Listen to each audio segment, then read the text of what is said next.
Welcome to another edition of Green is Good. This is the DC edition at the Green Festivals, and we're so honored and lucky to have with us today Tracy Mcquirter.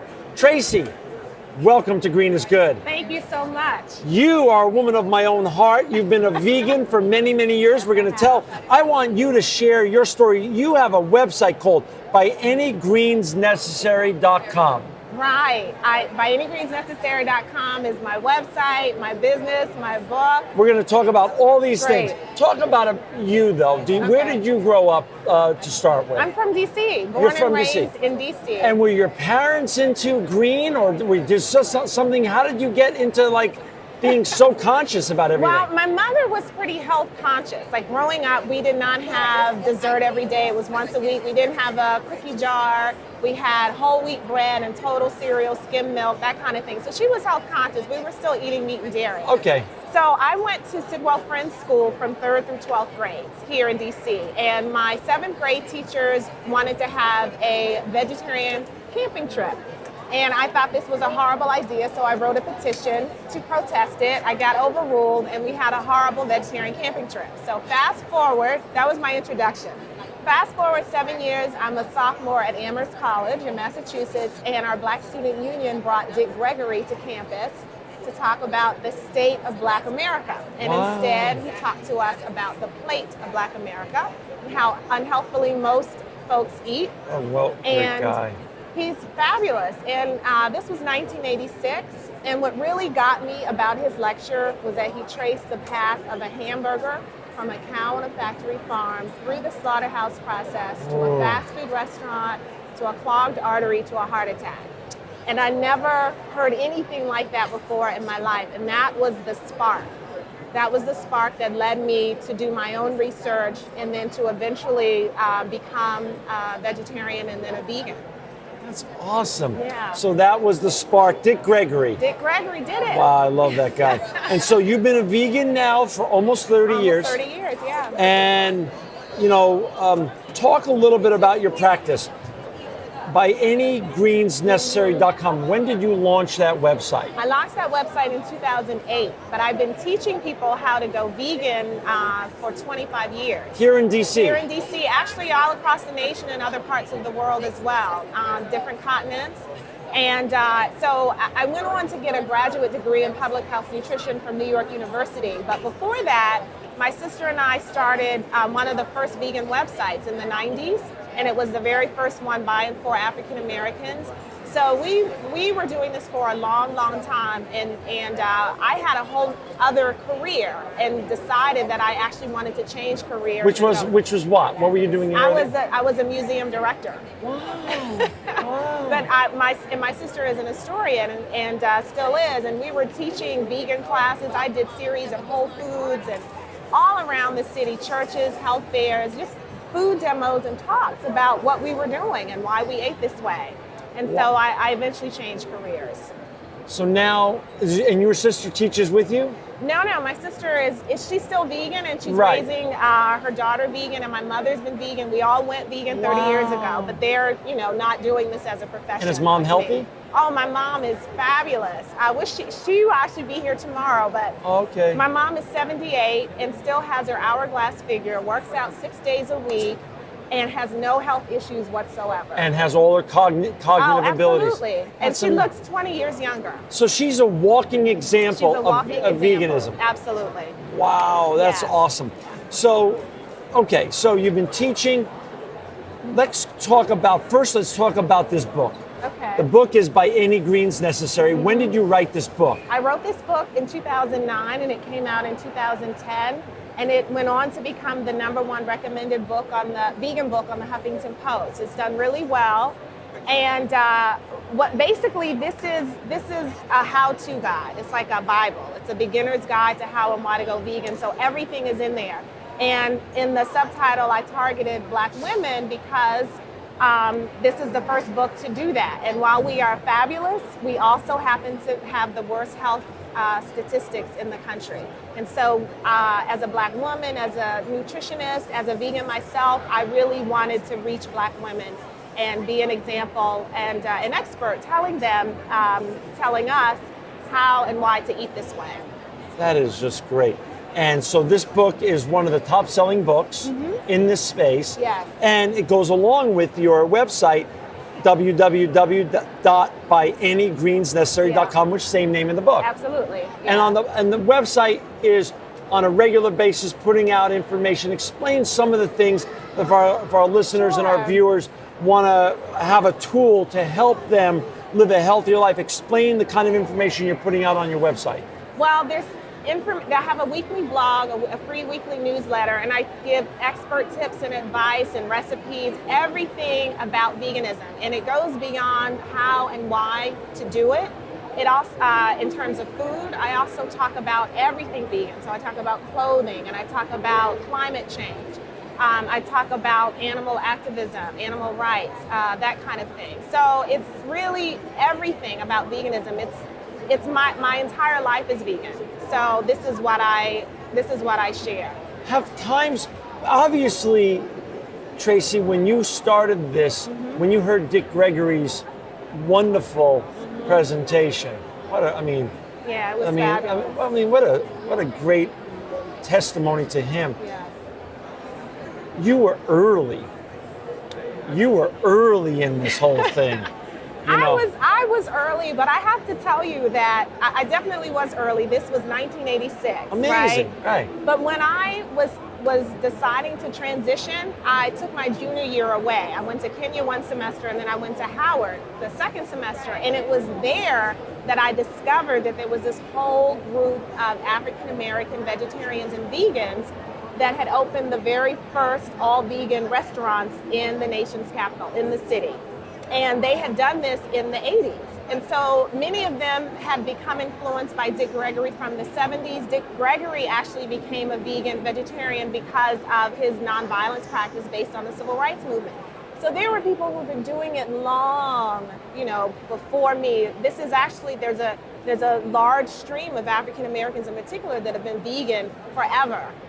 It's just not the majority, and we don't hear about it often. But as I became vegan and did the history with my sister, we discovered this, and we knew nothing about it. So I consider myself standing on shoulders of vegan giants who've been doing this work. True, but in terms of, you're right. But now mainstreaming, I believe people like Dre, or Jay-Z, Beyonce, Bill Clinton, they're making veganism now much more mainstream and popular, hipper. Yeah, I think we're reaching a tipping point, honestly. Me too. I really do, because the sheer numbers of people eating plant-based foods on a regular basis, whether they're all the way vegan or omnivore, they're still eating more plant-based foods. And so I think in the next 10 years, we're going to really see the shift happen, where most people are going to be doing this regularly. They have to. Yeah. I mean, the science is the science. Look at your mom, 78 years old. Yeah. You said hourglass figure. Yes, and no health issues. In New York, where I'm from, juicing is a big deal now too. And I remember about a year ago being in a juice store in Manhattan, and in walks Cicely Tyson. Yes. I literally... Vegan for a long time. Long time. And her eye and my eyes caught each other, and there in front of me was one of the greatest living legends in Hollywood. But living the real, and I've since seen her in vegan restaurants in Manhattan, as I've seen Gloria Steinem, and so many other great leaders that are really just trailblazing the way like you are on this very important movement. It is very important. And when I was in grad school in New York, I ran into Cicely Tyson and Gloria Steinem and so many other folks. So and it's wonderful. It really gives you this surge, to see folks who are that well known embracing the lifestyle for so long. But it's really crucial. I just, at this point, I don't tiptoe around the issue anymore. Right. We don't have time. There's no reason for people to be unhealthy and to be dying from their diet. It's ridiculous. It's not necessary. It's nuts. It's just lack of information and resources. It must have made you so excited when Michelle Obama came to the White House and made the Get Moving campaign her thing, Yes. her campaign. Yeah. I've been there twice. I've met her. She has my book, and you know, she is just She's into it. She's into it. She's just into healthy eating, period. Right. And she's such a role model, not only for the food, but also just, you know, the fitness. You know, using herself. We've never seen anyone like her, you know, and I don't know that we will. She's totally changed the paradigm. Well, just recently, my son had mentioned to me to start, and he's a vegan, and he had started. Yeah, I mean, so I'm, you know, and he had said, Dad, hey, you know, we were just talking about later shows we've been watching, and he said, hey, have you seen that new show on Netflix? I think Grace and Frankie, or Frankie and Grace. Jane Fonda's on it. Yes, And there you have another. Talk she about looks fabulous. Oh my doesn't God! she? I turned on. I'm like, this woman hasn't aged, and she was one of again, just like Michelle Obama, one of the trailblazers in fitness. Yeah. And here she is in her 70s, and she's still got it going on. Exactly. And what more proof do you need? That's it. You know, really. You know, it's that true. doesn't. You know, so. I hope to be that. I hope to look like that. Oh, yeah. I bet you will. You have it. I mean, obviously, look at you now. I mean, you look like you're 25. So let's talk. You know, first of all, for our listeners and our viewers who've just joined us, we've got Tracy Mcquirter on with us. She is the author, speaker, and public health nutritionist, and also the author of By Any Greens Necessary and the founder of ByAnyGreensNecessary.com, the website. Tracy, let's break down veganism for our listeners that want to get involved, because taking the first step is maybe the hardest step in the whole journey, frankly. Talk a little bit about some of the fallacies that are out there that really are just urban legends that don't exist in terms of, you know, protein. Who has died of lack of protein in America in modern times? Right, it's non-existent. Protein deficiency is just non-existent in our culture. I mean, virtually non-existent. And so that's a meat industry, you know, propagated myth. And basically, but we have research now to show. I mean, there have been studies of omnivores, vegetarians, pescatarians, flexitarians, vegans, vegetarians, how much protein they get, and everyone gets more than is recommended. And vegans in particular get 70% more protein than the RDA suggests. Well, let's give a real life example.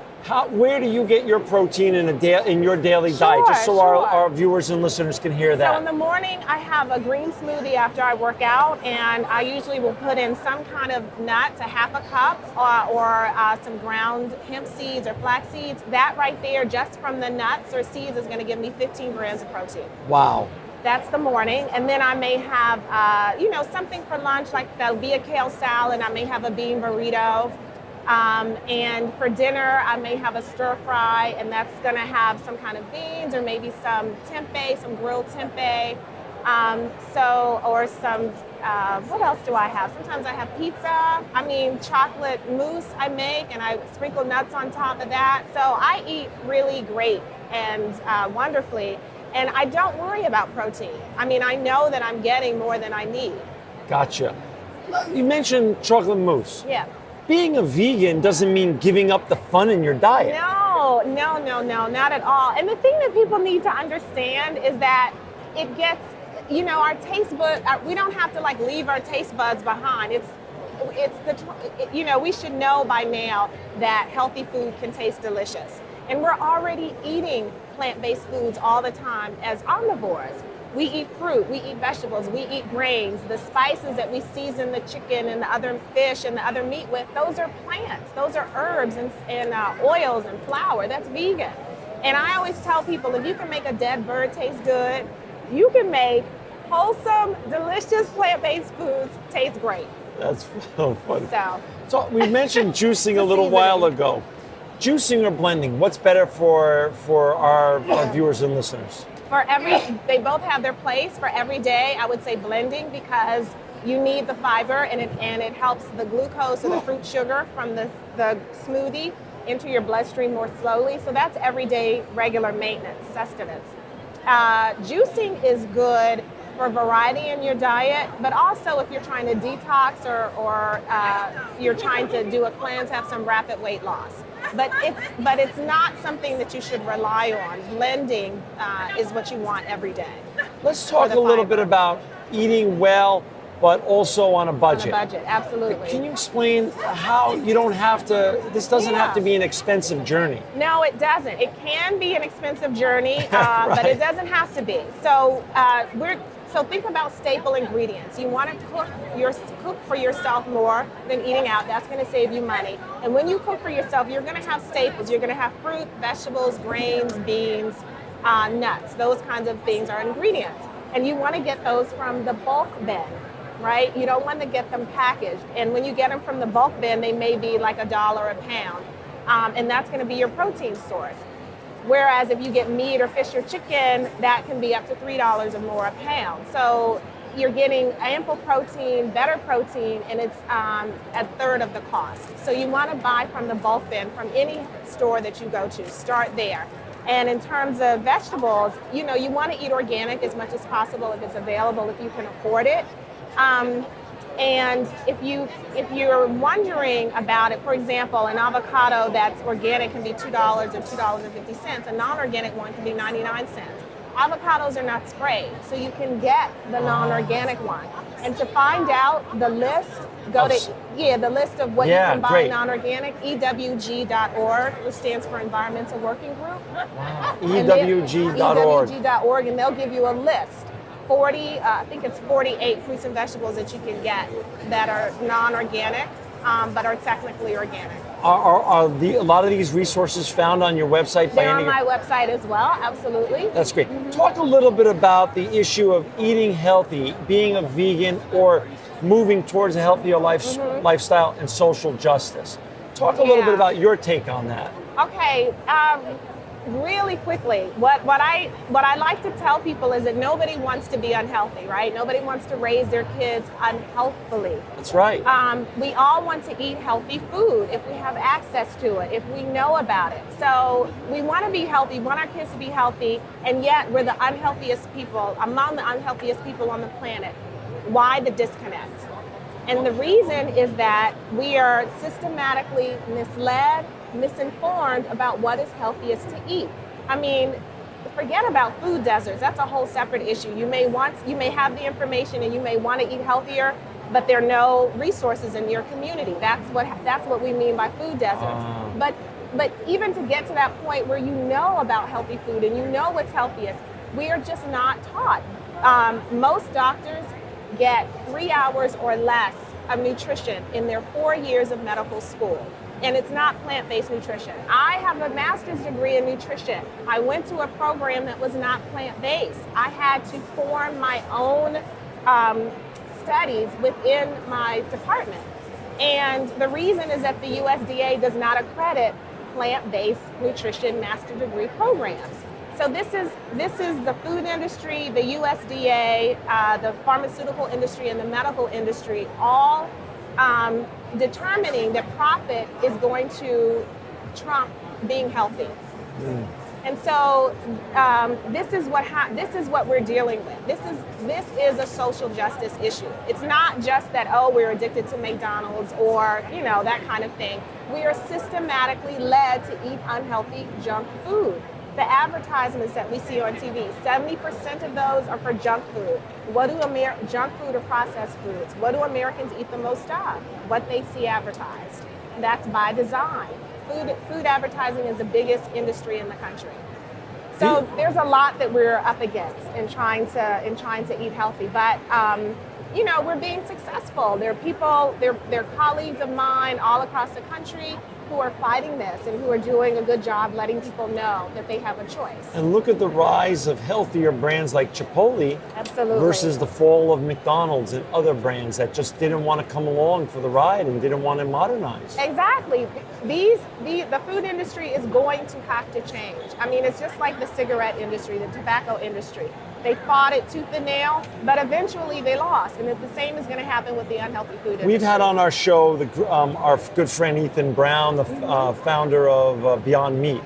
Are you excited about all the new products that are coming out that are able to give us good, healthy, plant-based eating options? Yeah, a lot of people are against, what they call faux meat or vegan, versions of things. I see these as bridge foods. I really do. And when I became vegan 30 years ago, I ate these kinds of foods a lot because I wanted the same taste and texture. Sure. And so, yes, these are bridge foods that are going to help people get over the hump. It's not necessarily a place to stay all of the time. Right. But yes, it's great.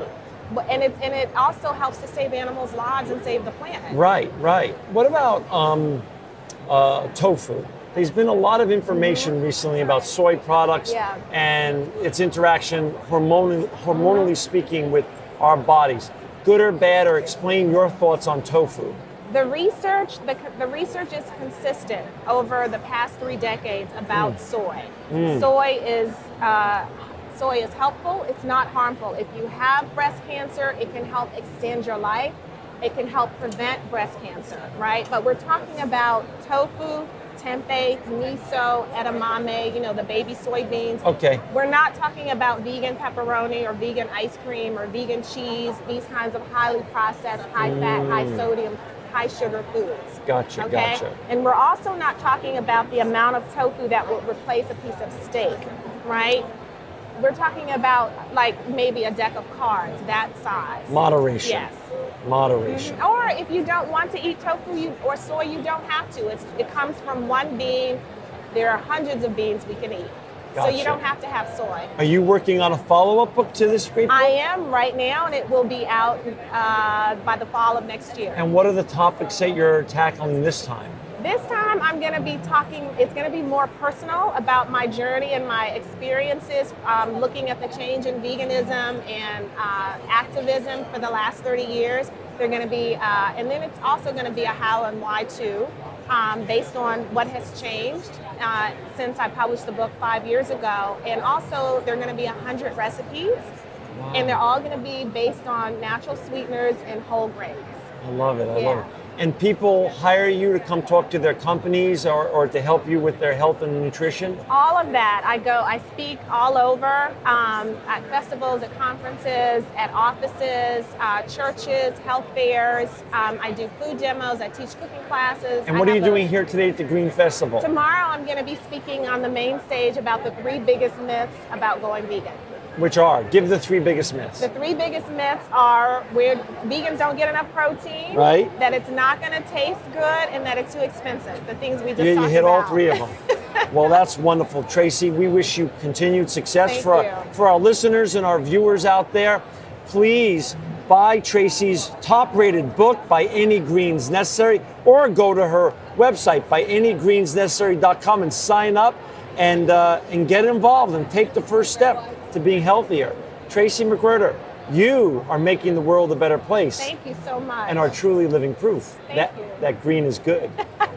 Thank you so much. Thank you.